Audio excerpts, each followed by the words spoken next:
EV demand is growing. No, public perception is the EV is the solution for mobility today. The product is becoming more affordable. Electric vehicle range is up to 300, 400 kilometers. It's excellent numbers.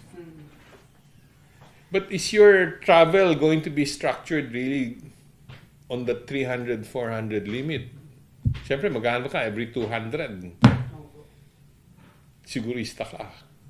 Every 100.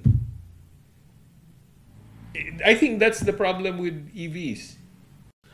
April 2022 nang maging batas ang Electric Vehicle Industry Development Act o EVIDA Law na naglalayong payabungin ang electric vehicle industry sa bansa.